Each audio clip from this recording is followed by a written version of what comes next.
أعوذ بالله من الشيطان الرجيم. بسم الله الرحمن الرحيم. يسبح لله ما في السماوات وما في الأرض الملك القدوس العزيز الحكيم.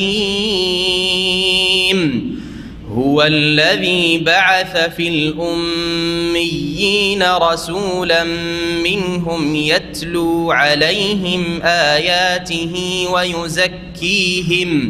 ويزكيهم ويعلمهم الكتاب والحكمة وإن كانوا من قبل لفي ضلال مبين. وآخرين منهم لما يلحقوا بهم وهو العزيز الحكيم. ذلك فضل الله يؤتيه من يشاء والله ذو الفضل العظيم. مثل الذين حملوا التوراة ثم لم يحملوها كمثل الحمار يحمل أسفارا بئس مثل القوم الذين كذبوا بآيات الله والله لا يهدي القوم الظالمين. ورحمة الله وبركاته.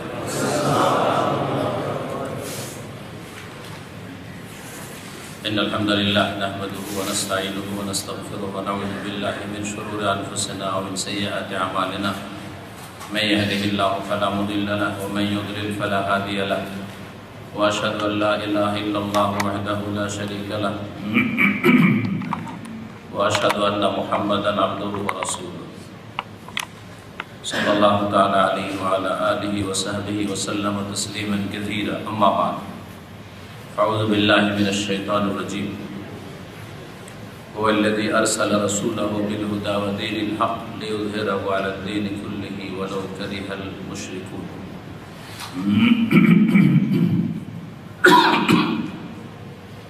আল্লাহ রাব্বুল আলামিনের যাবতীয় প্রশংসা। যে মহান আল্লাহ রাব্বুল আলামিন দ্বীনের হেফাজতের দায়িত্ব নিয়েছেন এবং এই দ্বীনের হেফাজতের উদ্দেশ্যেই আল্লাহ রাব্বুল আলামিন কোরআনে কারীমের বহু খাদেম, রাসূলুল্লাহ সাল্লাল্লাহু আলাইহি ওয়াসাল্লামের সুন্নাহ হাদিসের বহু খাদেম, মুফাসসিরিন, মুহাদ্দিসিন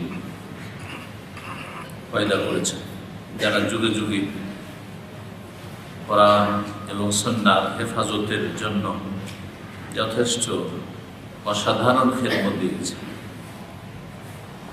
সালাত এবং সালাম নাযিল করেন মুহাম্মদ রাসূলুল্লাহ সাল্লাল্লাহু আলাইহি ওয়াসাল্লাম এর প্রতি, যিনি এই সম্পর্কে ভবিষ্যৎবাণী করেছেন যে এমন আল্লাহ রাব্বুল আলামিনের দ্বীনের খাদেম তৈরি হবে যে দিন যদি সরাইয়া ধ্রুবতারাতেও থাকে তো সেখান থেকে তারা এই হাসিল করবে। এই মর্মে হাদিস রয়েছে। এই হাদিস সম্পর্কে ব্যাখ্যা করতে গিয়ে অনেকে বলেছেন যে প্রভুর আইম্মায়ে কেরাম যারা রাসূলুল্লাহ সাল্লাল্লাহু আলাইহি ওয়াসাল্লাম সাহাবায়ে কেরামদের পরে তাবেঈনদের যুগে বা তাবা তাবেঈনদের যুগে বা তারপরে পয়দা হয়েছেন তাদের দিকে ইঙ্গিত করা হয়েছে। তাদের মধ্যে সবচেয়ে বড় ইমাম মুহাদ্দিস আমিরুল মুফাসসিরিন হাদিস ইমাম বুখারী রাহিমাহুল্লাহ তাআলা। আজকে আমরা এই সহিহুল বুখারীর দ্বিতীয় পর্ব শুরু করব। তাতে আলোচনা প্রথম পর্ব ইমাম বুখারী রাহমাতুল্লাহর সংক্ষিপ্ত জীবনী, তার পরিচয়, আর তারপরে সহিহ বুখারী সম্পর্কে কিছু কথা গত সপ্তাহে আলোচনা হয়েছে, আর সহিহ আল বুখারী সম্পর্কে কিছু কথা আরও বাকি রয়েছে। সেগুলি সম্পর্কে সময় সাথ দিলে ইনশাআল্লাহ আমরা আলোচনা করব। এই মহান ইমামের পরিচয় আমরা সাধারণ মানুষ জানি, আল ইমাম আল বুখারী। আল ইমাম আল বুখারী, বুখারার দিকে সম্পৃক্ত করে। বুখারা একটি শহর, সেই বুখারা শহরের সাথে সম্পৃক্ত করে ইমামকে কি বলা? ইমাম বুখারী রাহিমাহুল্লাহ তাআলা।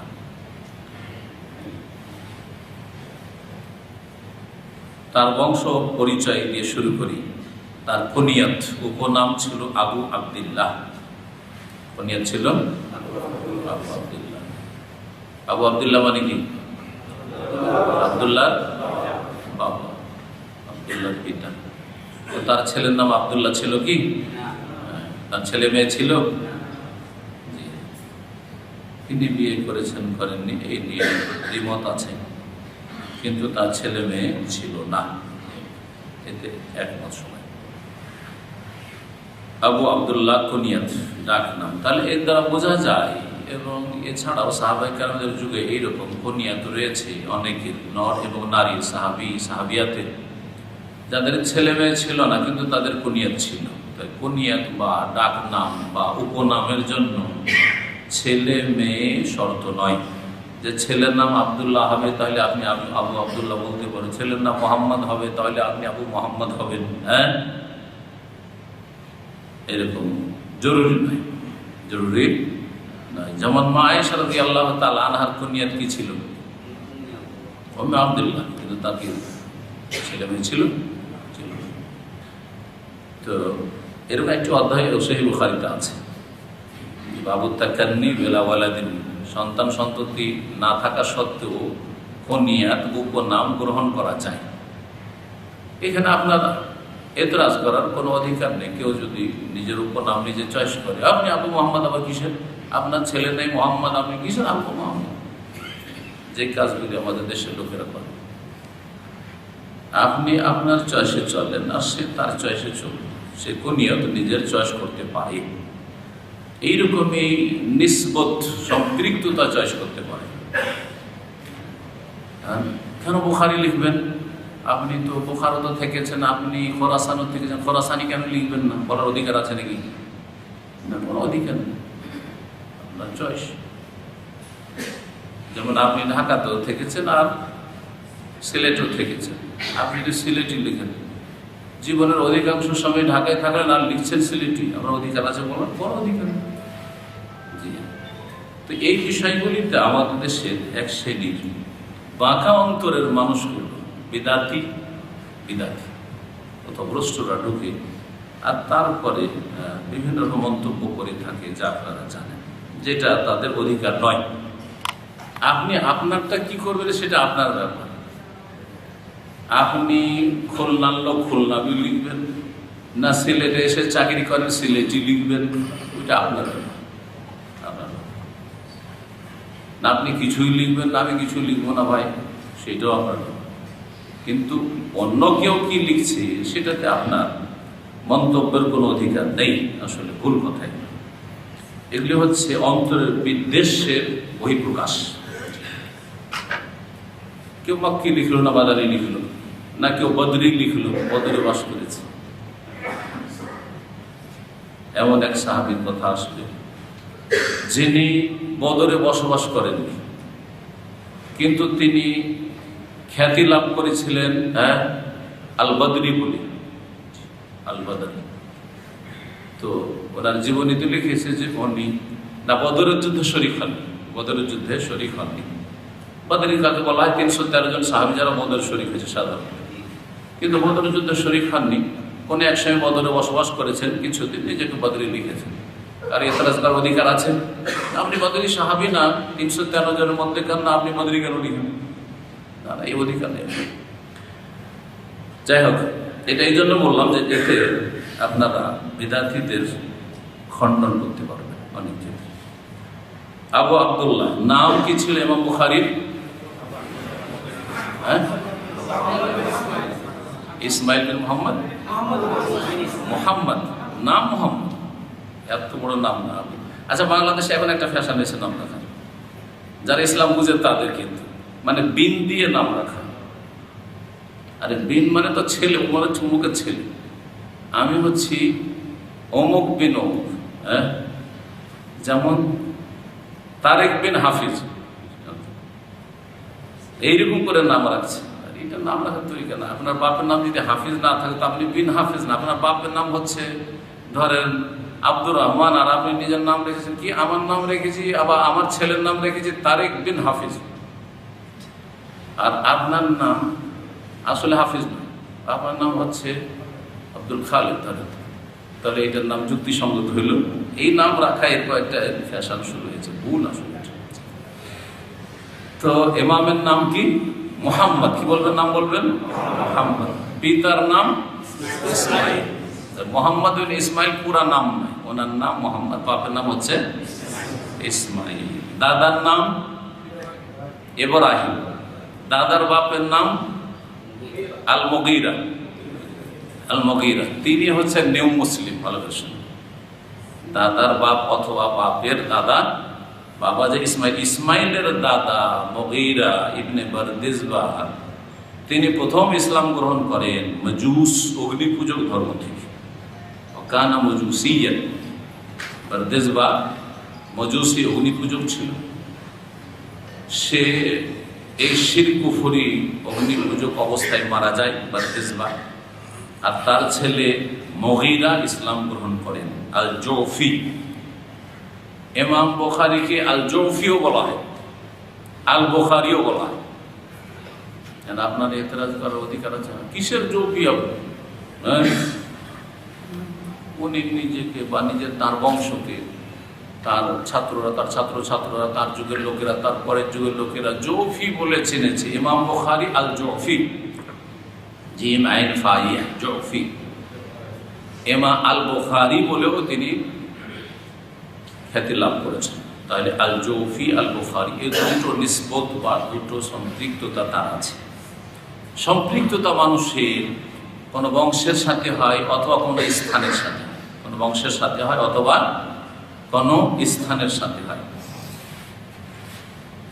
যেমন সৌদি আরবে আছে জাহরানি আর কাহতানি, বংশের সাথে সম্পর্ক না স্থানের সাথে? বংশের সাথে। এইগুলো বংশ বলে পরিচিত হয়েছে, কিন্তু এইগুলো এক জায়গা আছে, এলাকা আছে। দক্ষিণাঞ্চলে আলবাহা এলাকা আমি গেছি বক্তব্য করতে, এবং জাহরান যেটা একেবারে গ্রাম, সেখানে এক মসজিদে বক্তব্য করেছি।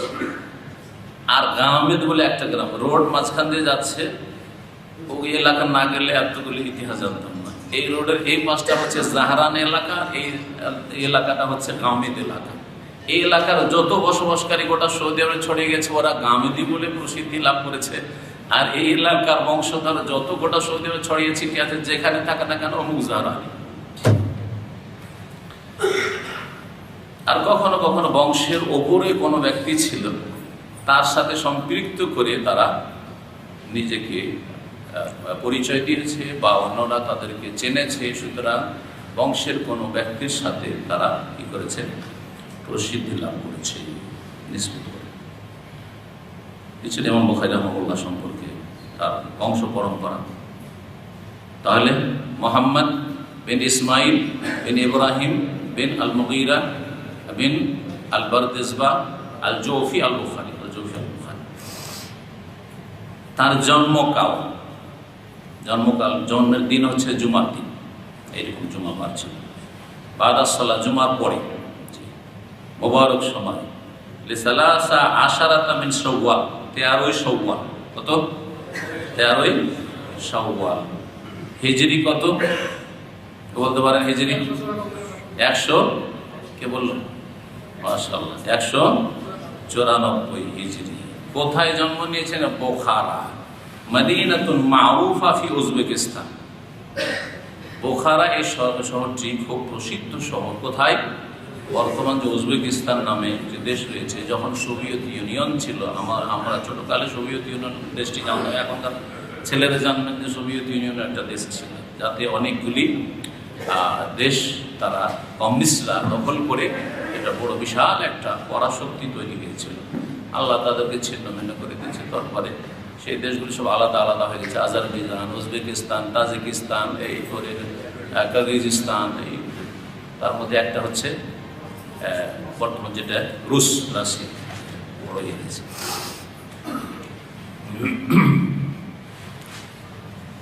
ফাহুয়া বুখারী, তিনি বুখারার লোক, সুতরাং তিনি হচ্ছেন বুখারী। আর তার মাতৃভাষা কি ছিল?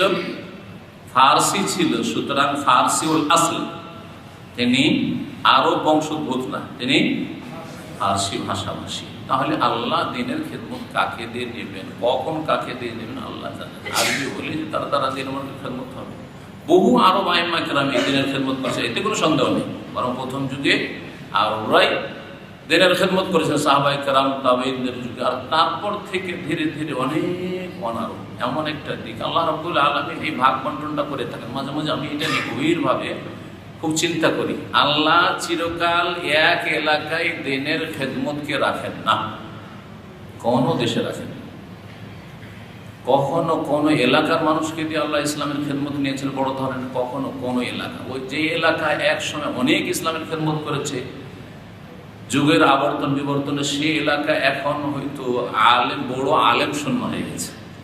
যেমন এই এলাকাগুলির কথা বলি, আজারবাইজান, উজবেকিস্তান, তাজিকিস্তান, এসব যে এলাকাগুলি রয়েছে, সেই এলাকাগুলিতে ইমাম তিরমিজির বাড়ি, ইমাম আবু দাউদের বাড়ি সিজিস্তান, তারপরে ইমাম বুখারী, ইমাম মুসলিম নিসাপুর, তার বাড়ি ছিল নিসাপুর। জি হ্যাঁ, এই এলাকাগুলিতে এখন আর এমন কোনো আলেম নেই বললেই চলে। আর বহু বিদআত ছেয়ে গেছে সেসব দেশে। এক সময় ছিল, শেষ সময় হয়েছে। তার আগে সাহাবায়ে কেরাম, তাবেঈন, তাবেঈনের যুগের পরে কথা বলছি, এই যুগটা ছিল। মুহাদ্দিসিনদের অধিকাংশ কিন্তু এই এলাকার বড় বড় মুহাদ্দিসগুলো শুরু এই এলাকা, আর না হয় ফিলিস্তিনের। এক সময় মিশরের বড় বড় আইম্মা কেরাম পয়দা হয়েছে। ইমাম হাফিজ ইবনে হাজার রাহমাতুল্লাহ মিশরের, ইমাম সুয়ুতি মিশর, ইমাম জাইলাই সুদানের। এখন ওই রকমের বড় আলেম যারা হয়েছে এমনিতে নাই। আর তারপরে তো একসঙ্গে ভারত মহাদেশে অনেক মহাদেশ পয়দা হয়েছে। ইমাম আব্দুল্লাহ মুহাদ্দিস দেহলভী, শাহ ওয়ালিউল্লাহ মুহাদ্দিস দেহলভী, আর তারপরে নওয়াব সিদ্দিক হাসান খান ভূপালী, মিরাজ নাজির হোসেন দেহলভী, এরকম অনেক আইম্মা কেরাম বা উলামা মুহাদ্দিসিন পয়দা হয়েছে।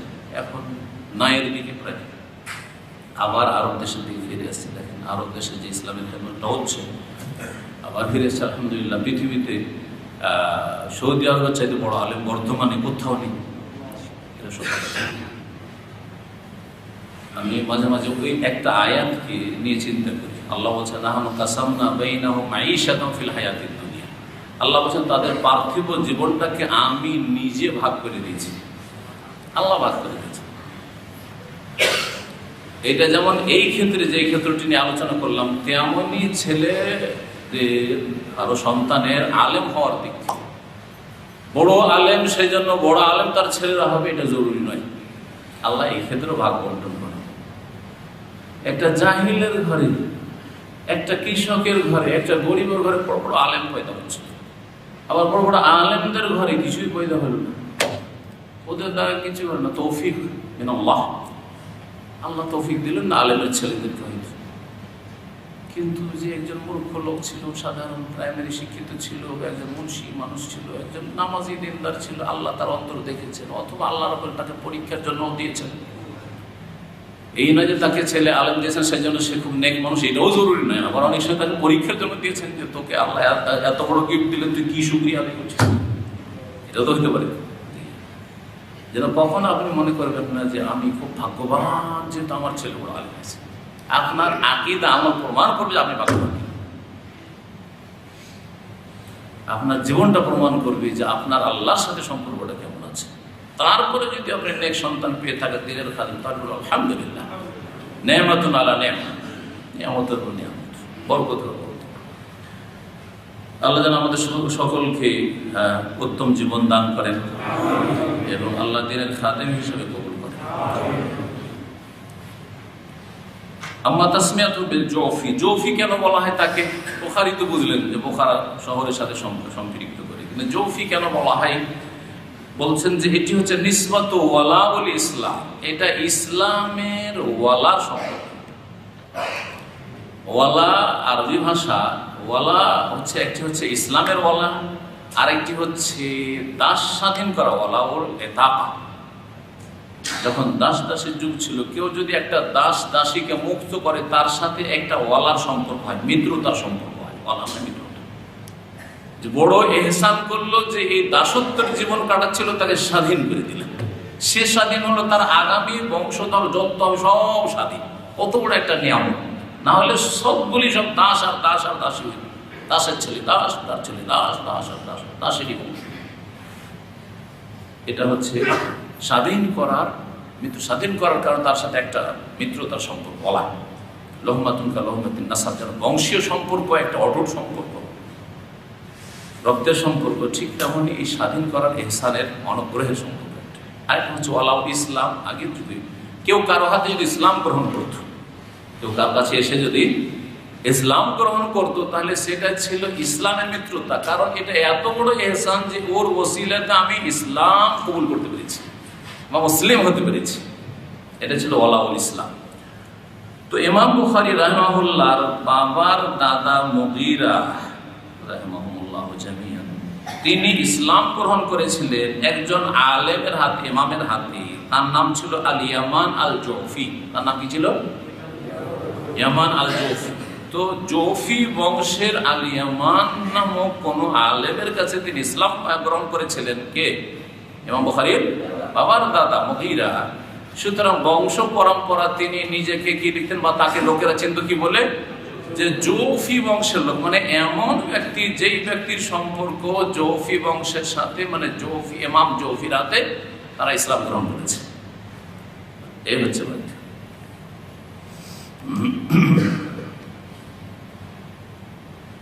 তার প্রতিপালন এবং তার দ্বীনি শিক্ষা। তিনি প্রতিপালিত হয়েছেন হালাল রুজি দিয়ে। হালাল রুজি দিয়ে ছেলে মেয়েকে যদি প্রতিপালন করতে পারে, এর বরকতি আলাদা রয়েছে। আপনি যদি বিনা পয়সাতে খালি হাতে রেখে যান ছেলে মেয়েদেরকে, তবুও দেখবেন আপনার ছেলে মেয়ে সুখী থাকবে। যদি হালাল পয়সা দিয়ে তাদের রুজির ব্যবস্থা করেন, তাদের খাওয়ান, তাদের পড়ান, তাহলে। আর হারাম দিয়ে যদি অনেক সুখের জীবন আপনার ছেলে মেয়েরা কাটায়, হারাম দিয়ে আপনার ছেলে মেয়েকে মানুষ করেছেন, যতই আপনি ভালো শিক্ষা দেন, যত বেশি পয়সা খরচ করে পড়ান আপনি, আর যত ভালো স্কুল আর মাদ্রাসা আর কলেজে পড়ান না কেন, আপনার ছেলে অমানুষ হবে, মানুষ হবে না। আল্লাহ শিখে রাখেন। আর নিজে পরীক্ষা করে দেবে যে আল্লাহ, আমি ছেলে মেয়েকে টাকা পয়সা দিয়ে যেতে পারি আর না পারি, জমি জায়গা বাড়ি গাড়ি দিয়ে যেতে পারি আর না পারি, আমি যাতে করে এলম আর আদব দিয়ে যেতে পারি, তালিম আর তরবিয়ত দিয়ে যেতে পারি। এটা যদি আপনার টার্গেট থাকে, আর হালাল রুজি খাওয়ায় হারাম খাইয়ে তাদের যেন ধ্বংস না করে। কারণ হারাম খাওয়া সেটা অসৎ, ধ্বংস করে দিলাম না। আমি হয়তো তাকে একটু সুখী করতে চাইলাম, কিন্তু তাকে হারাম খাওয়ানোর জন্য সে বেনামাজি হয়ে গেল, চরিত্রহীন হয়ে গেল, লম্পট হয়ে গেল, মিথ্যুক হয়ে গেল, চোর হয়ে গেল, ডাকাত হয়ে গেল, কুখ্যাত হয়ে গেল। আপনিও সুখ শান্তি চাইলেন, ছেলেটা পড়ছে স্কুল কলেজে, অনেক রাত পর্যন্ত জাগছে, থাক, এখন জাগাবো না, একসময় নামাজ ধরে ফজরটা থাক, উঠাবো না। কিন্তু আপনি ছেলেটাকে ধ্বংস করে দিলেন, খাওয়াচ্ছেন হারাম, আর ফরজগুলি আদায় ঠিকভাবে করাচ্ছেন না। আপনাকে আল্লাহ যে দায়িত্ব দিয়েছেন, দায়িত্ব পালন করছেন এবং চুপ করছেন না। 10 বছর হয়ে গেছে, এখন ওকে নামাজ পড়াও। নামাজ যদিও ফরজ হয়নি, কিন্তু নামাজ পড়াও, ট্রেনিং করাও। কারণ 15 বছর পরে ট্রেনিং করে, ট্রেনিং নেবে না। ট্রেনিংয়ের বয়স শেষ হয়ে গেছে, তরবিয়তের বয়স শেষ হয়ে গেছে, রক্ত গরম হয়ে গেছে, জি হ্যাঁ, শরীর শক্ত হয়ে গেছে, আর তারপরে হাড় মজবুত হয়ে গেছে, হাড় এখন ভাগায় আছে। এখন এই ভাগাকে সোজা করা যাবে। 15 বছর বয়সে বলবে চল বাবা নামাজ পড়তে, চল, যাও যাও আসছি। খুব যদি ভালো ছেলে হয়, যাও যাও আসছি। আর না হলে বলে যাও তোমার কাজ তুমি করো, তোমার কাজ কত এগুলো কথা শুনলাম, কত পরিমাণে। জি হ্যাঁ, তুমি এত বিরক্ত করিও না। হ্যাঁ, তুমি তোমার মতো চলো, আমি আমার মতো। আউযুবিল্লাহ, ছেলে বলছে, বাপের হলের খাচ্ছে, করার কিচ্ছু নেই, হাড় মজবুত হয়ে গেছে, মারতেও পারবেন না, মারলে মার খেতে হবে। আর মার খেয়ে মার চুরি করতে হবে, মার ইজ্জত বাঁচাবার জন্য। তখন মার খেয়ে মার চুরি করতে, বুঝেন তো মার চুরি করা মানে সমাজে বলতে পারবেন না যে আমার ছেলে আমাকে মেরেছে, বেয়াদবি করেছে। তার মানুষ সম্মানের ব্যাপার সব। সুতরাং আপনি হালাল খাওয়ান, আর ইসলামিক তরবিয়ত দেন, টাকা পয়সা একটাও দিয়ে যেতে পারেন না। যে আল্লাহ, আমি হয়তো কথা অনেকবার বলি আর বলছি, যে আল্লাহ আপনাকে রুজি দিতে পারেন, একবারে সর্বহারাকে রুজি দিতে পারেন, আর অনেক সর্বহারা কিছুই ছিল না, অনেক সুখে জীবনযাপন কাটিয়েছে, সে আল্লাহ আপনাকে, আপনার ছেলে মেয়ে সবাইকে রুজি দিতে পারেন। সবার আছে, কেউ কারো রুজি খাবেন, আপনি দিয়ে যাবেন তাহলে খেতে পাবে আপনার ছেলে মেয়েরা, এটা ধারণা ভুল। তবে হালাল তরিকাতে কিছু দিয়ে যেতে পারেন, ঠিক আছে, এটা নিষেধ করেন ইসলাম, কিন্তু সেটা দিয়ে যাওয়ার জন্য মরিয়া হবেন আর হারাম উপার্জন করবেন, আপনি কারো হক নষ্ট করে ছেলে মেয়েকে দিয়ে যাবেন, কারো বেঈমানি আত্মসাৎ করে দিয়ে যাবেন, আপনি না, বরবাদ করে দেবেন ছেলে মেয়েকে, অসৎ করে দিলেন, আপনি খারাপ করলেন আপনি। কিয়ামতের দিনে লা তাখফা মিনকুম খাফে, সব উন্মোচিত হয়ে যাবে। তখন ওই ছেলে মেয়েরা বলবে, আল্লাহ আমি যে খারাপ হয়েছিলাম কি জন্য? আমার বাবা হারাম খাওয়াই আমাকে মানুষ করেছে, মেয়ে উধাও হয়ে গেছে, কোর্ট ম্যারেজ করেছে। কিয়ামতের দিনে বলবে, আল্লাহ আমার দোষ, আমার বাপের দোষ, আমাকে তো তরবিয়তে দেয়নি পর্দা, আমাকে সহজ শিক্ষায় পড়িয়েছে, আমাকে হারাম খাওয়াইছে, তো আমি ভালো কি করে হবো? খবরদার, এগুলো করবেন না, ধৈর্য ধারণ করেন, যে অবস্থায় আছে হালাল খান, হালাল খাওয়াচ্ছেন, আল্লাহ যেন তৌফিক দান করেন। তো বলছেন যে রব্বিয়া বিল হালালি তাইয়িব, ইমাম বুখারীর তরবিয়ত প্রতিপালন হয়েছিল হালাল পাক পবিত্র রুজি দিয়ে। হাইযু কাল আবু ইসমাঈল আল মুহাদ্দিস, তার বাবা মুহাদ্দিস একজন ছিলেন, যদি ইমাম বুখারীর মতো প্রসিদ্ধ না, কিন্তু সেই যুগের একজন, তিনিও মুহাদ্দিস ছিলেন, হাদিসের যথেষ্ট জ্ঞান ছিল তার। তার পিতা বলছেন ইন্তেকালের সময়, ইন্তেকাল করছেন, আর ইমাম বুখারী তখন একেবারে নাবালক, ইতিম, বলছেন লা আলামু ফি জামি'i মালি দিরহামান মিন শুবহাতি, আমার সমস্ত ধন সম্পদে একটি পয়সা, একটি টাকাতেও কোনো হারামের সন্দেহ নেই। হারাম নেই বলেননি, কি বলছে? হারামের সন্দেহ করে, তো যে সন্দেহ কি জানি হালাল না হারাম। অনেক রুজি কিন্তু আমরা গ্রহণ করি, জানি না এটা হালাল হবে না হারাম। যেমন আপনি বাকালে চাকরি করছেন, হ্যাঁ, মুদিখানায় চাকরি করছেন, এখানে সৌদি আরবে, আর ভাবছেন যে কফিলে যখন বাকালাতে চাকরি করছি অথবা হোটেলে চাকরি করছি, তা আমি ইচ্ছা মতো খাবো। সেখানে আপনি আপনার যুক্তিতে মনে করছেন, আমি যদি এখানে বাকালা থেকে ডেলি 10 রিয়ালেরও খাই, কোনো ব্যাপার নেই, নাস্তা দিয়ে 10 রিয়াল, আপনি আপনার ইজতিহাদে আপনি 10-20 রিয়াল খেয়ে ফেললেন, 10 রিয়াল খেয়ে ফেললেন। অথচ আপনার পয়সা দিয়ে যদি কোনো দিন দোকান বন্ধ থাকে বা ছুটি থাকে, তো আপনার পয়সা দিয়ে হয়তো 2 রিয়ালে নাস্তা করবেন আপনি। এখানে যখন কফিলের আপনি নাস্তা করছেন তখন 10 রিয়ালে করছেন, আর নিজের পয়সা দিয়ে পকেট থেকে নাস্তা করছেন তখন 1 রিয়ালের চা আর 1 রিয়ালের হয়েছে একটা স্যান্ডউইচ, ধরেন উদাহরণস্বরূপ। এখন বেড়েও যেতে পারে, আমি ওই সব খবর টবর রাখি না, শুনেছেন নাকি বেড়ে গেছে, হ্যাঁ, চায়ের দাম বা তো চিন্তা করতে হবে। এখানে আপনি যত ইজতিহাদ করেন, হারাম নয়, হারামের শুভ, হারামের সংমিশ্রণ, হ্যাঁ, আপনাকে মধ্যম পন্থা অবলম্বন করতে হবে। যেটা আপনি নিজে খান সাধারণত সেটাই খেতে হবে। আজকে খেয়েছি, ফিরি অসুবিধা নেই, বলেছে যে অসুবিধা নেই, তুই নাস্তা করিস, নাস্তার একটা সীমা আছে। নাস্তা মানে আপনি মালিকের 20 রিয়াল খরচ করাবেন না, নাস্তা মানে আপনি এত বেশি, যেটা আপনি সাধারণত কখনো করেন না, নিজের পয়সা দিন না। তো এই জন্য একটা হচ্ছে হারাম, আর একটা হচ্ছে হারামের সন্দেহ থেকে যাওয়া। নবী সাল্লাল্লাহু আলাইহি ওয়াসাল্লাম কি বলেছেন?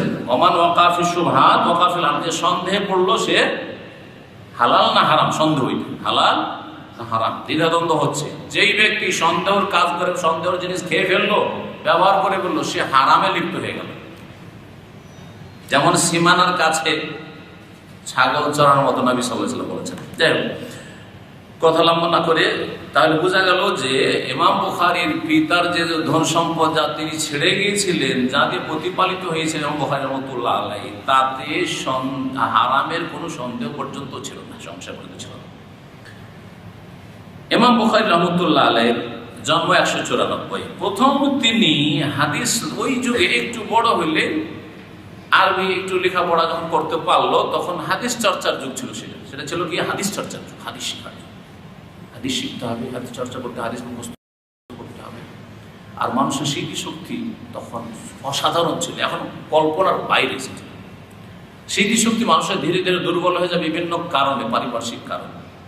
আর জি আজকাল যে হইচই আর এই যে আওয়াজ, ঢোলঢাক আর এই সব শহরের জীবনযাপন, এগুলোতে আমাদের স্মৃতিশক্তিকে দুর্বল করে ফেলেছে। কত যে আঘাত লাগছে ব্রেনটাতে বিভিন্ন আওয়াজগুলি শুনে, এটা আপনি বুঝতে পারেন না, কিন্তু এগুলো স্মৃতিশক্তি আমাদের ধীরে ধীরে দুর্বল করে গেছে। যেমন শারীরিক শক্তি দুর্বল হয়ে গেছে, তাই না, ভেজাল খাওয়ার জন্য ঠিক হয়ে গেল। কিন্তু আগের যুগের মানুষরা এখনো, আমার সাথে যেসব সাথী সঙ্গীগুলো বেদুইন সাথী, মানে ওর বাপ দাদারা মুগি ছাগল চড়ায় আরব দেশে, এরকম বংশ, ওরা গিয়ে মদিনা মসজিদে আমার সাথে যারা লেখাপড়া করেছে, ওদের ব্রেন সুবহানাল্লাহ একবার পড়লে মুখস্থ, এখনো একবার নয় দুইবার পড়তো মুখস্থ। যারা শহরে বসবাস করে ওই ছেলেরা ভালো রেজাল্ট করতে পারতো না, কোন টেনে টেনে পাস করতো। আজকাল শহরে সবাই বাস করতে চাইছেন, কিন্তু গ্রামের কিছু ভালো দিক আছে। প্রথম তিনি হাদিস শোনা শুরু করেন 205 হিজরিতে, তার মানে কত বয়সে? 11 বছর বয়সে, 11 বছর বয়সে। আর তার আগে কিন্তু কোরআন মুখস্থ হয়ে গেছে। বিদায়াত মিন আহলি বালাদি, প্রথম শুরু করেন নিজের শহরে, যে বুখারাতে জন্ম, ওখানে যাদেরকে যেসব আলেম মুহাদ্দিস পেয়েছে তাদের কাছ থেকে হাদিস শোনা শুরু করেন। ওয়াকাদ উলহিমা হিফযুল হাদিস মুনযু সিগার, ছোট থেকে হাদিস মুখস্থ করার জন্য অত্যন্ত তিনি উদ্গ্রীব ছিলেন, পাগল ছিলেন যে হাদিস মুখস্থ করবে। প্রথম তিনি সফর শুরু করেন 210 হিজরিতে, 10 আর এদিকে 94, যেহেতু জন্ম 16 বছর বয়সে, 16 বছর বয়সে তিনি সফর শুরু করেন, হজের সফর। হাজ্জামা আখি ওয়া উম্মিহি, বাপ তো নেই, ভাই ছিলেন, ভাইয়ের সাথে আর মায়ের সাথে হজের সফর করেন। হজ করে ভাই চলে যায়, মা চলে যায়, কিন্তু ফাবাকিয়া বিমাক্কা ফি তালাবিল হাদিস, মক্কা মুকাররমায় থেকে যান তিনি হাদিস শেখার জন্য। মক্কায় যেসব মুহাদ্দিসিনা ছিলেন তাদের কাছ থেকে হাদিস শেখার জন্য। তারপরে বিভিন্ন শহরে যান, তার মধ্যে তিনি সেই যুগে বর্তমান ইয়ামানের যে সানআ রয়েছে, সানআ রাজধানী, সানআতেও তিনি গিয়েছেন। সানআতে সেই যুগে বড় একজন মুহাদ্দিস ছিলেন, সেই মুহাদ্দিসের নাম হচ্ছে, কে বলতে পারে? বড় একজন মুহাদ্দিস ছিলেন ইয়ামান দেশের, ইমাম বুখারীর উস্তাদ, প্রসিদ্ধ উস্তাদ ইমাম আব্দুর রাজ্জাক আস-সানআনী, ইমাম আব্দুর রাজ্জাক আস-সানআনী। খোরাসান গেলেন, খোরাসান কোন দিকে? এক যুগে আমাদের বাপদাদার কাছ থেকে আমরা শুনি যে খোরাসানি জিহাদ, মানে ইংরেজ আর শিখদের বিরুদ্ধে যে জিহাদ হয়েছিল সেটাকে খোরাসানি জিহাদ বলে জানত। সেটা ছিল পাকিস্তান আর আফগানিস্তানের বর্ডার এলাকাতে। বহু বাঙালিরা এই খোরাসানি জিহাদে অংশ নিয়েছিল ইংরেজ আর শিখদের বিরুদ্ধে। আর বালাকোটে অনেকে শহীদ হয়েছেন, শাহ ইসমাইল শাহীদ রহমতুল্লাহ এবং সৈয়দ আহমদ শহীদ রহমতুল্লাহ আলী ইব্রাহিম মাহাজমেন তাদের সাথে। শাম দেশে গেলেন, দামেস্কে, ফিলিস্তিনে বাইতুল মুকাদ্দাস, মেসর গেলেন, ইরাকের বিভিন্ন শহর, বাগদাদ, বাসরা, কুফা, ওয়াকাদিয়া বাগদাদ মেরারান, এই সফরে কয়েকবার করে তিনি বাগদাদ গেছেন। বাগদাদ তখন এলমের শহর ছিল, এলমের শহর। বাংলাদেশে এলমের শহর, জ্ঞানের শহর কোনটাকে বলা হয়? হ্যাঁ, কে বললো আসতে করে? হ্যাঁ, মাশাআল্লাহ, ঠিক আছে। তো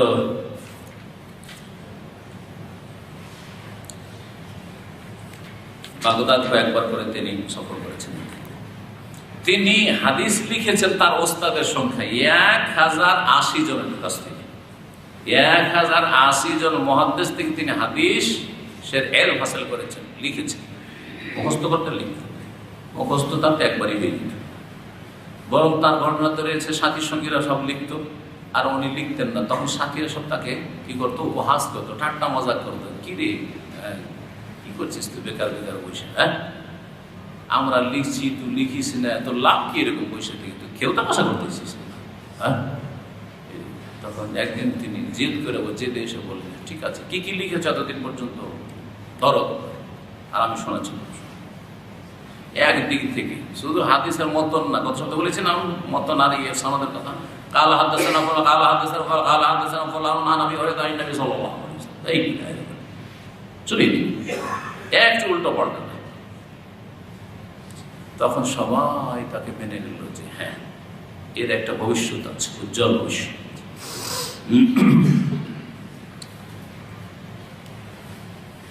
তাকে জিজ্ঞেস করা হয় আতাহফাজু জামিয়া মা আদখালতাহু ফিল মুসান্নাফ, তাকে জিজ্ঞেস করা হয় যে আপনার এই যে লিখনি তাতে যা কিছু করেছেন সবকিছু কি মুখস্থ করেছেন? কালা লা ইয়াখফা আলাইয়া জামিউ মা ফি, যা কিছু এটা আছে তার কোনটাই, যে হাদিস লিখছেন কোনটাই আমার অস্পষ্ট নাই। আরো বলতে ওয়াকান ইয়াকুল, ইমাম বুখারী বলতেন রাহিমাহুল্লাহ, আহফাজু মিয়াতা আলফা হাদিসিন সহিহ, 1,00,000 সহিহ হাদিস আমার মুখস্থ আছে। ওয়া মিয়াতাই আলফি হাদিসিন গায়রু সহিহ, গায়রু সহিহ, আর 2,00,000 সহিহ নয়, যঈফ, জাল এইরকম হাদিস মুখস্থ আছে। সহিহ মুখস্থ করতে হয় আলেম হলে, আর জাল যঈফ মুখস্থ করতে হয়।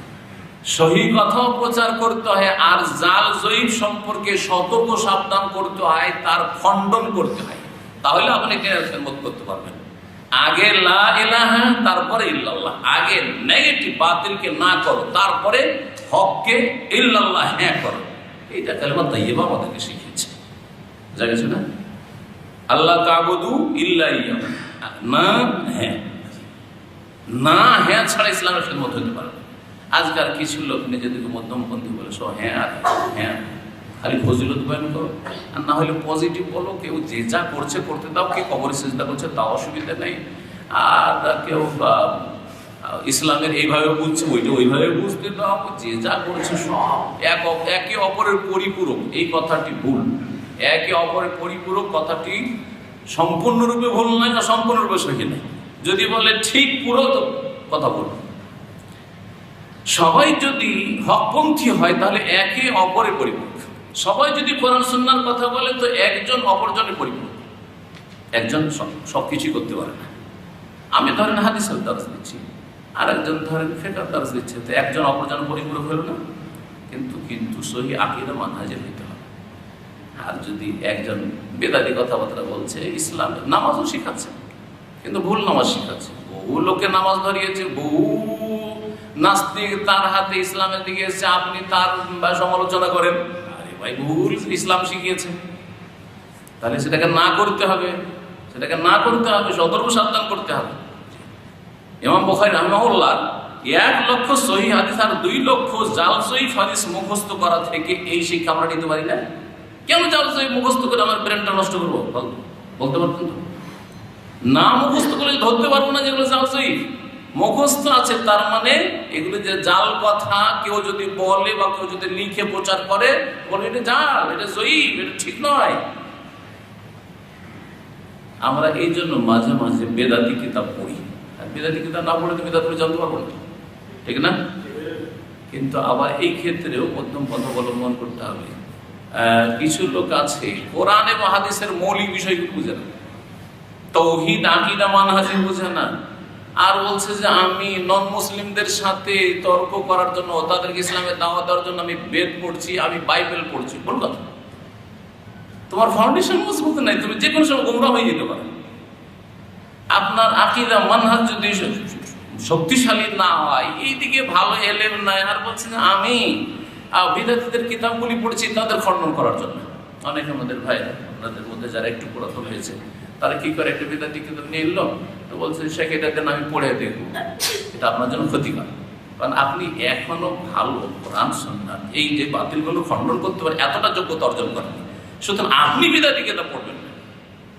এই আলেমরা মদিনায় পড়েছে, আকীদা মানহাজ বুঝেছে, তারা পড়ুক, তাদের কিছু কাজে আসে।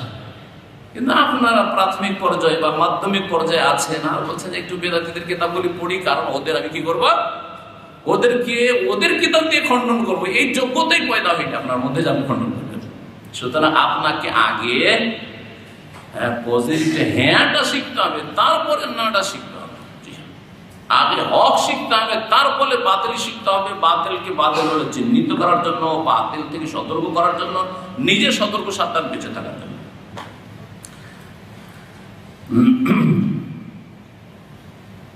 তার ব্যক্তিত্ব সম্পর্কে, তার শারীরিক গঠন সম্পর্কে বলেছেন যারা তার জীবনে লিখেছেন, নাহি ফজিস, একবারে হ্যাংলা পাতলা ছিলেন, দুলা পাতলা মানুষ ছিলেন।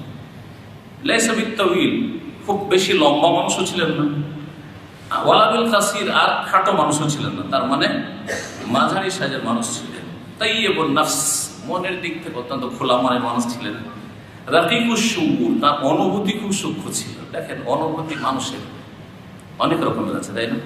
একজন অনুভূতি খুব সূক্ষ্ম, সামান্যতে বুঝে, কিন্তু অনেকে আছে মোটা হুঁশ, আমরা বলি কি আমাদের ভাষায় মোটা অনুভূতি, ও বুঝে না কিছু, ও ভুল করতে আছে, ধাক্কা খেতে আছে, কার সাথে বিয়াদি বল, এই কথাটা এখানে বলা যাবে না, বুঝে না। ও খুব কম খেতেন, কম খাওয়া, কম খেলে সুস্থ থাকবেন, এটা আজকাল প্রমাণিত হচ্ছে। কিন্তু ইমাম বুখারী রাহমাতুল্লাহ আলাইহি যে যুগে মেডিকেল সায়েন্স মানুষ জানতো না, সেই যুগে অত্যন্ত কম খেতেন, মুফরিদুল কারাম, আর অত্যন্ত বেশি দানশীল ছিলেন। কাসীরুল ইহসান ইলা তাআলা, বিশেষ করে ছাত্র যারা কোরআন হাদিস শিখতো, দিনের শিক্ষা লাভ করত, তাদের সাথে খুব বেশি ইহসান করতেন। তাদের অনেকের ভরণ পোষণ সবকিছু, খরচ খরচা, লেখাপড়া সব দিয়ে পড়াইতেন। গরিব ছেলে পড়তে পারেন না, ইমাম বুখারী রাহমাহুল্লাহ খরচ দিতেন। তার বাপের যথেষ্ট ধন সম্পদ পেয়েছিলেন, কিছুই রাখেনি, সব এই দিনের খাতিরে ব্যয় করে দিয়েছে ফিসাবিলিল্লাহ।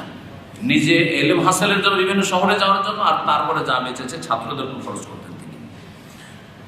মুমতালিউন বিন নিশাত, অত্যন্ত সক্রিয় মানুষ ছিলেন, অ্যাক্টিভ মানুষ।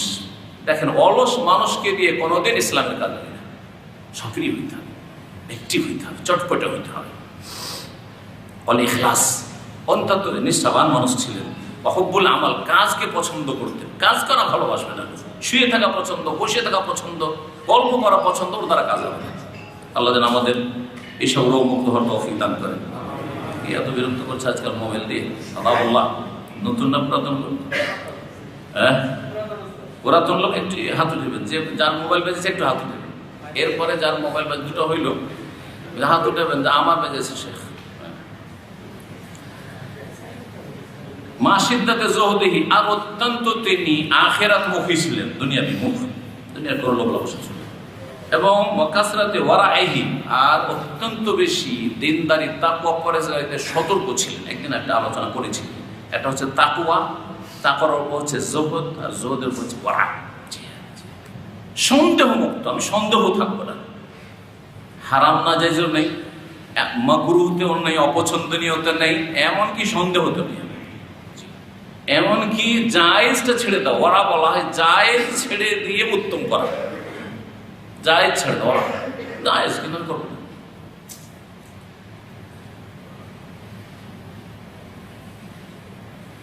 সেই যুগের আলেমরা এমন ছিলেন, তখন সুযোগ সুবিধা ছিল, এখন সুযোগ সুবিধাও নেই, এখন সুযোগ সুবিধা নেই। এখন যদি ক্যারাম বোর্ড খেলেন, খুব সুযোগ সুবিধা আছে। এখন যদি ক্রিকেট খেলেন, অমুক শেখ ক্রিকেট খেলছে, ভালোই হচ্ছে, তারপরে ফুটবল খেলেন, ভলিবল খেলেন, যেগুলো দিয়ে ইসলামের ক্ষতি ও লাভ কিছুই হবে না, সেই খেলা খুব খেলেন। এটা চাই, সারা দুনিয়া চাই, কথা বোঝা গেছে? কিন্তু যেই খেলা দিয়ে ইসলামের কিছু খেদমত হতে পারে, যেই খেলার জন্য প্রশংসা করেছে রাসূলুল্লাহ সাল্লাল্লাহু আলাইহি ওয়াসাল্লাম, উৎসাহিত করে, সেই খেলা চরম অপরাধ, কথা ঠিক না? ইমাম বুখারী রাহমাতুল্লাহ আলাইহি, জি হ্যাঁ, তিনি খেলায় পারদর্শী ছিলেন, এত বড় ইমাম হওয়া সত্ত্বেও। তাহলে বোঝা গেল যে কোনো আলেম যদি খেলে, কোনো দোষ নেই। আপনারা খেলছেন না, কি খেলা খেলছেন এখানে করে? ওই যে কি বলছেন, হ্যাঁ, ব্যাডমিন্টন। নামটা কিন্তু ব্যাড একবার, তাই না? খারাপ। তো তিনি তীর চালাতে পারদর্শী ছিলেন। হ্যাঁ, তীর চালা যদি শিখেন, নিশানা করেন, এটা গাছকে নিশানা করছেন, কলার গাছ, এটা কাজ দিবে আপনার নিশানা। ওয়াফাত ও তার ইন্তেকাল শনিবার ঈদ উল ফিতরের রাত ছিল। সুবহানাল্লাহ, সওয়ালে জন্ম, 13 সওয়াল, আর ইন্তেকাল সওয়াল মাসের 1ম তারিখ, চাঁদ উঠেছে, ঈদ উল ফিতরের রাতেই তার ইন্তেকাল। ঈদের দিনে জোহরের সালাতের পরে তার দাফন হয় 256 হিজরিতে খারতান নামক একটি গ্রামে। যে গ্রামটি সামারতান, বিশাল এক এলাকা রয়েছে, যে এলাকার একটি শহর বা গ্রাম হচ্ছে খাদ্দান, সেখানে তার এগুলো সেই আজারবাইজান উজবেকিস্তানের দিকে। ওয়ানহু কাল আল হাফিজ, ইমাম হাফিজ বিন হাজার রহমতুল্লাহ, ইমাম বুখারী রহমতুল্লাহ বলছেন তার সম্পর্কে যে ফাকাদ রুব্বিয়া ফি হিজরিল ইলমি, তিনি প্রতিপালিত হয়েছেন ইলমের কোলে বা ইলমের দোলনায়। ওয়ারতাদা সাদিয়াল ফাদলি, আর তিনি স্তন্য পান করেছেন বা দুধ পান করেছেন ফজিলত মহত্বের দুধ। ফাকানা ফিতামু আলা হাযাল লিবাস, সুতরাং তিনি এইভাবেই তিনি লালিত পালিত হয়েছেন। এই ছিল ইমাম বুখারী রাহিমাহুল্লাহ সম্পর্কে সংক্ষিপ্ত আলোচনা। ইমাম বুখারী রাহিমাহুল্লাহর জন্ম আর তার বয়স, আয়ু কত, আর তার মৃত্যুকাল এ সম্পর্কে একটা নজম রয়েছে, কবিতা। আমরা ছাত্র জীবনে মুখস্থ করেছিলাম, আমাদের দেশে যেসব আরবি কিতাবগুলি আছে সেই বুখারীর উপর লেখা হয়েছে, তাতে এই কবিতাটা আছে। দুটো লাইন শুনে নিই। কানাল বুখারী ও হাফিজান মুহাদ্দিসান, ইমাম বুখারী হাফিজ আর মুহাদ্দিস ছিলেন। হাফিজ আর মুহাদ্দিস এগুলো কিন্তু হাফিজ মানে হাফিজ কোরআন শুধু না, আজকাল হাফিজ মানে কি হাফেজে কোরআন। তখনকার যুগের হাফিজ মানে যার লক্ষাধিক হাদিস মুখস্থ। মুহাদ্দিস, মুহাদ্দিস হাদিসের গভীর জ্ঞান রাখেন, সনদ আর মাতানের, শুধু মাতান না, সনদের কিছু বুঝে না, সহি বুঝে না, বলছে মুখ মুহাদ্দিস। আর হাফেজ যার 1 লক্ষর বেশি হাদিস মুখস্থ, 1 লক্ষ হাদিস মুখস্থ। ইমাম হাফিজ রহমাতুল্লাহ বলেছেন। তো হাফেজ ছিলেন, মুহাদ্দিস ছিলেন। জামা সাহিহা মুকাম্মিলা তাহরিরি, এই সহিহ বুখারীকে সংকলন করেছে, একত্রিত করেছেন সম্পূর্ণ সূক্ষ্ম করে। মিলাদুহু সিদকুন, তার জন্ম তারিখ হচ্ছে সিদক। অমুদ্দাতু উমরিহি, আর তার আয়ু হচ্ছে, বয়স হচ্ছে হামিদুন। ওয়ানকাযা ফি নূরি, এবং তিনি তিরোধান করেছেন, দুনিয়া থেকে বিদায় নিয়েছেন, ইন্তেকাল করেছেন ফি নূরি, নূরে। সিদকুন, হামিদুন আর নূরুন। সিদক সত্যতা, আর হামিদুন প্রশংসিত, আর নূর মানে জ্যোতি, আলো। কি বলতে চাইলাম? আবজাদের অঙ্ক বলতে চাইলাম এখানে, এখনো বুঝেন নাকি? তার জন্ম তারিখ সহজে মনে রাখার জন্য এই 3টা শব্দ মনে রাখলেই চলে, আর আবজাদের অঙ্কগুলি জানলেই চলে। এইভাবে এই কবিতা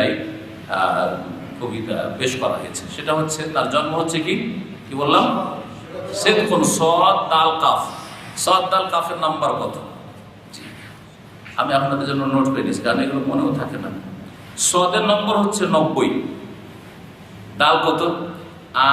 আবজাদ, দাল 4 নম্বর পড়েছে, 4, এটা সহজ।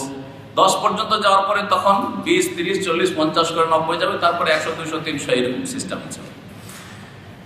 তো সদে 90 হয়ে গেল, দালে 4 হইল, কত হইল? 94 হইল, আর কাফ হচ্ছে 100, কাফ হচ্ছে 100, তাহলে কত হইল? 194। মিলাদুহু সিদকুন, তার জন্ম হচ্ছে সিদকুন মানে 194। মুদ্দাতু উমরিহি, তার আয়ুকাল হচ্ছে হামিদুন। হামিম ইয়াদা, হামিম ইয়াদালে কত হয়? জি হ্যাঁ, হায় হয় 8, মিমে হয় 40, ইয়াতে 10, আর দালে হচ্ছে 4, টোটাল কত? হিসাব করে না, 62, 63 তার বয়স। হিসাব করলে সহজ। জন্ম 194, আর ইন্তেকাল হচ্ছে 256 বলি নাকি? 256তে ইন্তেকাল, 256তে ইন্তেকাল। তাহলে 56 আর এদিকে হচ্ছে কত হলো? 62। যদি 2-4 মাস হয়ে যেত 63তে ঢুকে গেল। তো সুবহানাল্লাহ, বড় বড়দেরকে দেখেছি যে তাদের আয়ু হচ্ছে 62-63। রাসূলুল্লাহ সাল্লাল্লাহু আলাইহি ওয়াসাল্লাম বয়স কত? 63। আবু বকর, উমর, শুধু ওসমানের বয়স বেশি ছিল। ইমাম বুখারী 62-63। তো হামিদ হয়ে গেল, তাহলে তার আয়ু হচ্ছে কত? 62। ওয়ানকাযা ফি নূরি, তার ইন্তেকাল হয়েছে নূরে। নুন ওয়াওরা, নুনের সংখ্যা হচ্ছে 50, ওয়াও হচ্ছে 6 আর রা হচ্ছে 200। কত হলো? 256 তার ইন্তেকাল। এখন আমরা আলোচনা করি ইমাম বুখারী রাহমাতুল্লাহ আলাইহির ওস্তাদদের সম্পর্কে, যেখানে গত সপ্তাহে থেমেছিলাম, এবং ছাত্রদের সম্পর্কে। তার ওস্তাদদের সংখ্যা সম্পর্কে, তার ওস্তাদের সংখ্যা অনেক বেশি ছিল। বলছে ফাওনাসুন কাসীরুন, অনেক, ওয়ালাকিন্নাহুম মুনহাসিরুনা ফি খামসে তাবাকাত। তার ওস্তাদ বা শিক্ষকদের যে লিস্টটা রয়েছে সেটা 5 ভাগে বিভক্ত বা 5টি স্তরে বিভক্ত। ওলামারা 5 স্তর করেছে। আত-তাবাকাতুল উলা, প্রথম স্তর হচ্ছে মান হাদাসা আনিত তাবেঈন, তার ওস্তাদ এমন যারা তাবেঈনদের থেকে হাদিস বয়ান করেছিল। তার মানে তারা কারা? তাবা তাবেঈন। সহজে বলেন না, তারা কি? তাবা তাবেঈনরা হচ্ছে ইমাম বুখারী রাহমাতুল্লাহ আলাইহি কি ওস্তাদ। এটা হচ্ছে প্রথম স্তরের সিনিয়র ওস্তাদ। ওয়া তাবাকাতুস সানিয়া, দ্বিতীয় স্তর হচ্ছে মান কানা ফি আসরি হাউলাই, এই যুগেরই তারা ছিলেন, লাকিন লাম ইয়াসমা মিন সিকাতিত তাবেঈন, তবে তাবেঈনদের কাছ থেকে তারা শোনেননি। তাবেঈনদের কাছ থেকে তারা শোনেননি, কিন্তু যুগ পেয়েছেন। অনেকে যুগ পেয়েছে কিন্তু শোনেননি, আছে না এরকম? অনেকে আমাদের যুগে আছে কিন্তু আমাদের এখানে আসে না, হয়তো, তাই না? তো ঠিক ওই রকম যারা ছিল, তো দ্বিতীয় স্তরের তারা ওস্তাদ।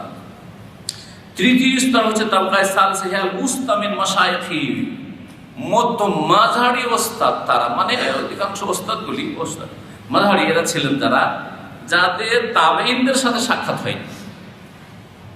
মধ্যম শ্রেণীর যারা ওস্তাদ ইমাম বুখারী রাহমাতুল্লাহ আলাইহি, তাদের তাবেঈনদের সাথে সাক্ষাৎ হয়নি। তাহলে কার সাথে সাক্ষাৎ হয়েছে?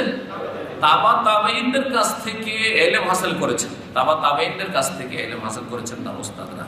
বাল আখাযান কিবার কাবিলাতবা, বরং বড় তাবা তাবেঈন থেকে ইলম হাসিল করেছেন।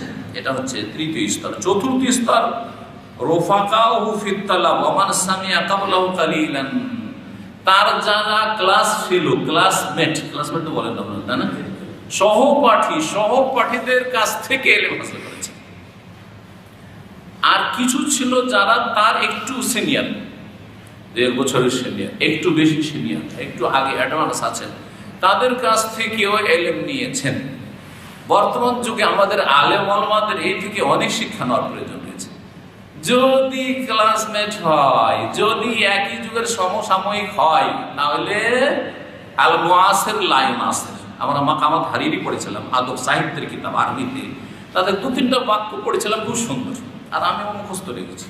কিছু কিছু জিনিস মাশাআল্লাহ ছোটতে পড়েছি কিন্তু মুখস্থ আছে, মানে কম্পিউটার ও ভুলার না ইনশাআল্লাহ। আল মুআসির লাইন আছে, যারা একই যুগের মানুষ, তারা কেউ কারো সাহায্য করে না, শুধু হিংসাই করে। এটা মানুষের স্বভাব। আমাদের পরে যারা আসবেন, আমাদের যুগের ভালো মানুষদের প্রশংসা করবে, কারণ ওদের আর হিংসা করে লাভ নেই, দুনিয়াতে চলে গেছে। কথা বুঝতে পারছেন? কিন্তু একই যুগের যদি একই ময়দানের লোক হয়, বিশেষ করে আলেমদের ডাক্তার এক ডাক্তার আর একটা নাম করবে। যদি একদিন এক ফার্মাসিস্টের কাছে আর এক ফার্মাসিস্টের কথা বলেছি, এমন হয়ে চলেছে, সে ছিল পাকিস্তানি, আরে গরম মেজাজ। এমনি তো পাকিস্তানের মেজাজ মানে গরম, মাথা মোটা, রাগ করবে না কোন পাকিস্তানি থাকলে, কিন্তু এটা হাকিকত। এই তাদের মাথা মোটার কারণে পাকিস্তান 2 ভাগে বিভক্ত হয়েছে। তো কি বলছিলাম, ফিরে আসি। একই সাবজেক্টের লোক হইলে, একই স্কুলের যদি শিক্ষক হয়, খালি হিংসা আলেমদের মধ্যে নাই, কিন্তু আলেমরা সাদা কাপড় তো ধরা পড়ে যাবে। কথা বুঝছেন না? শিক্ষকে এমন দ্বন্দ্ব আছে, একই স্কুলে দেখেন এক শিক্ষক আর এক শিক্ষকের নাম করবে না, ও শুধু গীবতি করবে। এক ডাক্তার আর এক ডাক্তার, বিশেষ করে এক হসপিটাল হলে ও কি জানে।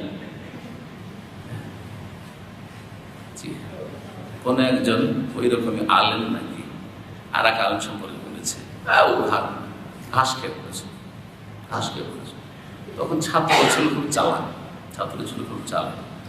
ঘাস খেয়ে পড়েছে, তাহলে ঘাসই খায় না, তাহলে বুঝা যাচ্ছে। তখন ওই যে আলেম কি বলতে করেছে, তো ওকে আপ্যায়ন করতে গিয়ে সামনে ঘাস এনে দিয়ে দিয়েছে। আজকাল তো সুস্থ থাকার জন্য মানুষ ঘাস খাচ্ছে, তাই না? সালাদ ঘাস খাচ্ছে, কিন্তু সেই হুজুর পীর সাহেবকে একদিন আর একদিন বলছে ও ঘাস খেয়ে কি জানে, ঠিক আছে কিন্তু ঘাসই খাও, ঘাস নিয়ে এসে দিয়ে দিয়েছে। বেয়াদব কোথাকার, হ্যাঁ আলেমদের সাথে বেয়াদবি, এত বড় বেয়াদবি কেন হুজুর? আপনারা তো বললেন যে ও ঘাস খেয়েছে, তো আপনারই সাথে উনি আলেম, আপনি আলেম, তো উনি ঘাস খেয়েছেন, তো আপনি ঘাস খাবেন না? আল মুআসির লা ইউনাসির, একই যুগের লোক সহযোগিতা করে না, অসহযোগী অধিকাংশ, হিংসা। আল মুআসারা আসলুল মুনাফা, আল মুআসার আরেকটা জুমলা পড়েছিলাম বাক্য, আল মুআসারা আসলুল মুনাফা। একই যুগের লোক হওয়াটা হচ্ছে ঘৃণার জড়, ঘৃণার শিকড়, ঘৃণার মূল। কারণ বরদাস্ত করতে পারে না, মেনে নিতে পারে না, ইল্লা মাশাআল্লাহ, যার উপর আল্লাহ রহম করেছে, যার অন্তরে আল্লাহ তাকওয়া দিয়েছে যে আমি যদি এরকম ঘৃণা করি, আমি যদি এরকম হিংসা করি, তাহলে তো জাহান্নামে যাবো, আমি জ্বলে মরবো, দুনিয়াতেও জ্বলবো, আখিরাতেও জ্বলবো। এই ভয় যদি থাকে তাহলে তওবা ইস্তেগফার করে ফিরে আসবে। শয়তান ঢুকবে, আবার শয়তানকে বের করে দিবে। হ্যাঁ, হিংসা আসতে পারে, কিন্তু শয়তানকে সাথে সাথে অন্তর থেকে বের করার তরিকা হচ্ছে এগুলো, যে তরিকাটা বললাম, যেটা আজকের বিষয়টা কিন্তু ইঙ্গিত করলাম। আপনার মধ্যে তাকওয়া লাগবে, তাকওয়া দিয়ে শয়তানের বিরুদ্ধে যুদ্ধ করতে হবে। আমার মধ্যে হিংসা ঢুকাচ্ছে শয়তান, হ্যাঁ আমার মেনে নিতে পারছি না ওকে, এটা শয়তান ঢুকাচ্ছে, কিন্তু আমি আমার খাবো, ওর খাচ্ছে। হ্যাঁ, আল্লাহ ওকে দিয়েছে, আমাকে দিয়েছে, আমার নসিবে যা আছে তা আমাকে দিয়েছে, আমারটা ওকে দিবেন আল্লাহ, আর ওরটা আমি পাবো না। মেনে নেওয়া যায় না? সহজ, কিন্তু তাকওয়াটা সাথী সঙ্গীদের কাছ থেকে লেখাপড়া করেছেন, সাথী সঙ্গী ভুল করছে, তারপরেও সাথীকে জিজ্ঞেস করেন, ও জানছে যে সঙ্গী, একই সঙ্গে যদি জিজ্ঞেস করি তাহলে তো আমার সংশোধন হয়ে যাবে। ভুল করছে, সারা জীবন ভুলটা থেকে যাবে। অথচ সঙ্গীর কাছ থেকে জেনে নিলে একবারই সংশোধন হয়ে গেলে, একটু ছোট নিজেকে মনে করলো, আলহামদুলিল্লাহ ছোট না, আল্লাহ বড় করে দেবে। আপনি নিজেকে ছোট করুন, আল্লাহ বড় করে দেবে, অসুবিধা কি?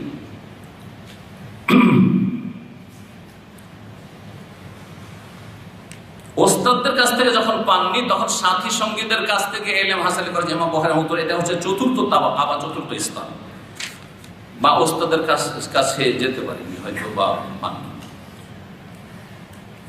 পঞ্চম তাবাকা হচ্ছে কওমুন ফি ইদাদি তালাবাতিহি সুবহানাল্লাহ, এমন কি তার ছাত্র বলে গণ্য ছাত্রদের কাছ থেকেও তিনি ইলম হাসিল করেছেন, ছাত্রদের কাছ থেকে। আজকাল ভাবা যায় হাজার একটা লোক পাবেন এরকম যে মেনে নেবে আমি ছাত্রের কাছ থেকে কিছু শিখি। হ্যাঁ বাবা, তোমার কাছে তো অনেক জ্ঞান আছে, তোমাকে কিছু শিখাও, বলবেন। হ্যাঁ, মানুষই মনে করবে না। তালাবা তার ছাত্রদের মধ্যেকার ফিসসিনে, বয়সের দিক থেকেও সনদের দিকেও, সামিআ মিনহুম তাদের কাছ থেকে তিনি শুনেছেন হাদিসে, রাওয়া আনহু বর্ণনা, ছাত্রর কাছ থেকে হাদিস বর্ণনা করেছেন। হাদাসানি ফুলান অমুক হাদিস বয়ান করেছেন, ছাত্র এবং সারা জীবনের ছাত্র একটা হাদিস ওর কাছে পেয়েছেন, হয়তো অন্য ওস্তাদ থেকেও পেয়েছেন, যেটা অন্য ছাত্র কাছ থেকে দিয়েছেন। এই জন্য ইমাম বুখারী রাহমাহুল্লাহ অল্প কিছু রিওয়ায়াত করেছেন ছাত্রদের কাছ থেকে। তিনি তার একটা প্রসিদ্ধ কথা রয়েছে, লা ইয়াকুনুল মুহাদ্দিসু কামিলান, পূর্ণ মুহাদ্দিস হতে পারবে না, হাত্তা ইয়াকতুব আম্মান হুয়া ফাওকাহু, আম্মান হুয়া মিসলাহু, আম্মান হুয়া দুনাহু, যতক্ষণ পর্যন্ত তার বড়দের কাছ থেকে না শিখবে, তার সমানদের কাছ থেকে না শিখবে, তার নিজের থেকে না শিখবে। সুবহানাল্লাহ, মানুষকে কামেল হওয়ার জন্য সবার কাছ থেকে শিখতে রেডি আছে, অসুবিধা নেই। আপনি একটা সমস্যা, জাযাকাল্লাহ খাইর, আরে আবার ভুল ধরে নিলাম, মাইন্ড করে ফেললেন না।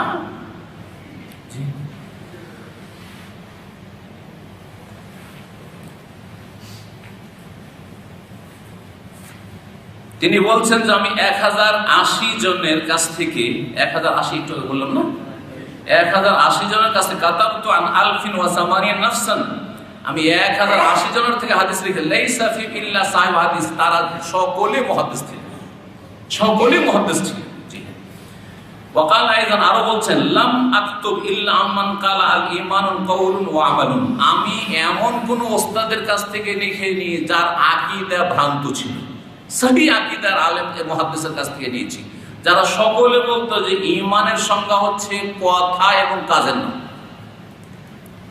অন্তরের কথা হচ্ছে বিশ্বাস করা, মুখের কথা হচ্ছে স্বীকৃতি দান করা, আর আমল হচ্ছে অন্তরের আমল আছে আর কাজের অঙ্গ প্রত্যঙ্গের আমল আছে। অর্থাৎ ঈমান হচ্ছে 3টি বিষয়ের সমষ্টির নাম, ইকরার বিল লিসান, বলছে আল ইতিকাদ বিল জানান, অন্তর থেকে বিশ্বাস করা, বা ইতিকাদ বিল কলব, আর ইকরার বিল লিসান, জবান দিয়ে স্বীকৃতি দান করা, আর ওয়াল আমাল বিল আরকান, অঙ্গ প্রত্যঙ্গ দিয়ে আমল করা। তিনটি বিষয়ের সমষ্টি নাম হচ্ছে কি ঈমান। আহলে সুন্নাতের আকীদা। পক্ষান্তরে মুরজিয়া, আর তারপরে মুরজিয়া দুই রকম, মুরজিয়াতুল আকীদা, মুরজিয়াতুল ফুকাহা। এই মুরজিয়াদের কাছে ঈমান হচ্ছে একটা যে বিষয়ের নাম, সেটা হচ্ছে বিশ্বাসের নাম, আর ওটাকে প্রকাশ করতে হবে স্বীকৃতির মাধ্যমে। আমল নাকি ঈমানের অন্তর্ভুক্ত নাই। এইরকম আলেমদের কাছ থেকে ইমাম বুখারী রাহিমাহুল্লাহ ইলম হাসিল করেননি। তাহলে ইমাম বুখারী রাহিমাহুল্লাহ সহিহ আকীদা এবং সহিহ মানহাজের সালাফুস সালেহিনের মানহাজের সালাফিউল আকীদা ছিলেন, সালাফিউল মানহাজ ছিলেন। তিনি মুহাদ্দিস ছিলেন, সাহেবে হাদিস ছিলেন, আহলুল হাদিস ছিলেন। আহলুল হাদিস মানে শুধু নামে না, কাজে আহলুল হাদিস ছিলেন। এবং তিনি সহিহ আকীদা এবং মানহাজের ছিলেন। এমন কারো কাছ থেকে হাদিস লিখিনি, লাম আক্তুব ইল্লা মান কালা, এমন ব্যক্তির কাছ থেকে শুধু লিখেছি যিনি বলতেন ঈমান কওল এবং আমলের নাম। যারা বলতো ঈমান শুধু অন্তরের বিশ্বাসের নাম লিখতাম না, যারা ঈমান শুধু অন্তরের বিশ্বাস আর মুখে উচ্চারণ করলে হয়, আমল ওর মধ্যে না, আমল হচ্ছে বাইরের জিনিস, তাদের কাছ থেকে লিখতেন না। তাহলে বোঝা গেল যে ইসলাম শিখবেন সহিহ আকীদা আলেমের কাছ থেকে। কি শিখলেন? ইসলাম শিখবেন কার কাছ থেকে? একদিন আমি আলোচনা করেছি, আমার মানা আছে ইসলাম সবার কাছ থেকে শেখা যাবে না, অসুবিধা নাই, উনিও তো কিছু ভালো কথা বলছেন, আর দেখি একটু শুই না। আজকাল পর্যন্ত কিন্তু আপনারা ইন্টারনেট, যাদের আকীদা মানহাজে ঝামেলা আছে তাদের কাছ থেকে ইসলাম শিখবেন না, কারণ সে আপনার চাইতে বেশি পণ্ডিত সব ক্ষেত্রে। কোনটা 10টার মধ্যে বা 100টার মধ্যে একটা ভেজাল ঢুকিয়েছে আপনি চিহ্নিত করতে পারবেন না, সেটা হয়তো ভালো আলেমরা পারবে। সুতরাং আপনি বিভ্রান্ত হয়ে যাবেন। তারপরে আরেকটি বিষয় মনে রাখবেন, যার কাছ থেকে শিখবেন তার কাছে আপনি নিজেকে সবসময় কি মনে করবেন? দুর্বল মনে করবেন, প্রভাবিত হবেন। আপনি অচেতন ভাবে প্রভাবিত হবেন, হ্যাঁ, যে না। সুতরাং তার ভুল কেউ ধরলে তখন গা জ্বলে উঠবে, আপনার গায়ে জ্বালা শুরু হয়ে যাবে আপনার। তখন আপনি বিদাতির পক্ষ থেকে, গুমরাহর পক্ষ থেকে আপনি তখন ডিফেন্স করা শুরু করবেন। যে আজকাল অনেকে সহিহ আকীদার মুখোশধারী, বা সহিহ আকীদা করছে, কিন্তু আসলে সহিহ আকীদা মানহাজ পায়নি, কিছুটা আকীদা পেল, সহিহ মানহাজ পায়নি।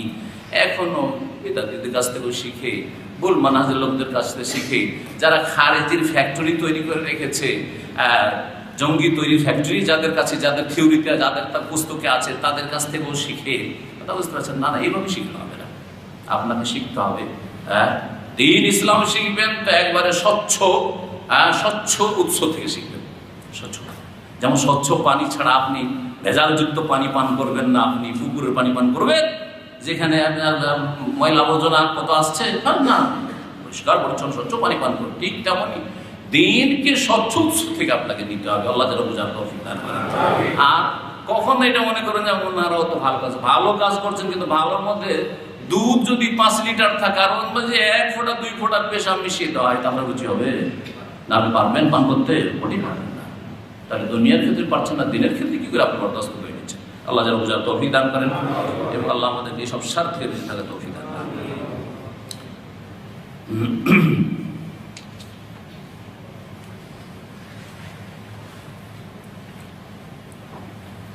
তার ছাত্রদের কথা বলি। আম্মা তালামিজ ও তার ছাত্র, ফাহুম লা ইউআদ্দুন ওয়া লা ইউসাউন, তাদের সংখ্যা এত বেশি যে গণনার বাইরে, মানে গণনা করা যাবে না।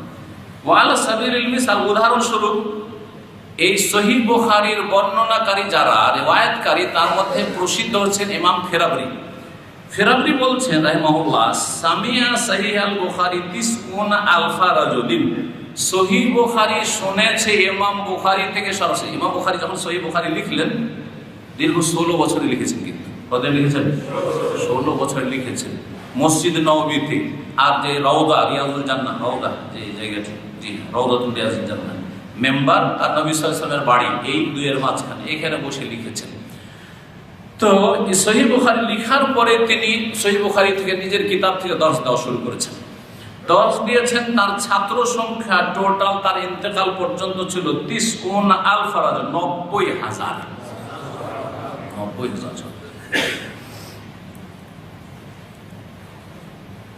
এবং তার সহিহ বুখারী যেমন তিনি শিখেছেন তার ছাত্র থেকে, তার ওস্তাদও তার কাছ থেকে শিখেছেন। দেখুন আপনি যেমন হবেন তেমন আপনার সাথে অন্যরা করবে। আপনি ভালো হলে লোকেরাও ভালো করবে, আপনি মন্দ হলে মন্দ করবে, তাই না? তিনি যখন ছাত্রের কাছ থেকে শিখেছেন, তার কাছ থেকে তার ওস্তাদ শিখেছেন।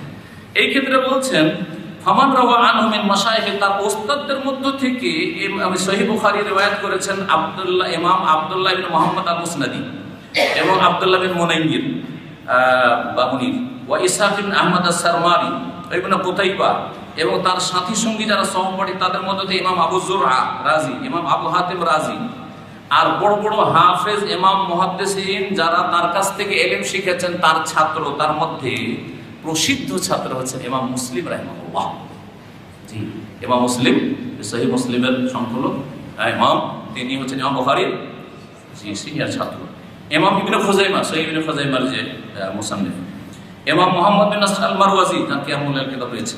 ইমাম আবু আব্দুর রহমান নাসাই, ইমাম নাসাইও, জি হ্যাঁ, এই যে কুতুবুস সিত্তাহ ইমাম নাসাইও ইমাম বুখারীর ছাত্র। ইমাম তিরমিজি, ইমাম আবু ইসা আর তিরমিজি, এজন্য তিরমিজি যদি পড়েন আর আরবিটা বুঝেন, জানি না বাংলায় সবগুলি তরজমা করেছে কিনা হাদিসটা ছাড়া, তো ওতে দেখবেন একটা হাদিসের পরে একটা অধ্যায়, তারপর হাদিসের পরে দেখবেন অনেকগুলি ক্ষেত্রে একটা হাদিস সম্পর্কে ইমাম বুখারীকে ইমাম তিরমিজি জিজ্ঞেস করছেন, কালা আবু ইসা, ইমাম আবু ইসা তিরমিজি বলছেন সাআলতু মুহাম্মদ ইবনে ইসমাঈল আল বুখারী, বা সাআলতু মুহাম্মদ ইবনে ইসমাঈল, আমি মুহাম্মদ ইবনে ইসমাঈলকে জিজ্ঞেস করেছি। তার মানে তার ওস্তাদকে তিনি জিজ্ঞাসা করেছে এই হাদিস সম্পর্কে বা এই বর্ণনাকারী সম্পর্কে বা এই মাসলা সম্পর্কে। এইভাবে অনেক জায়গায় তিরমিজিতে আছে।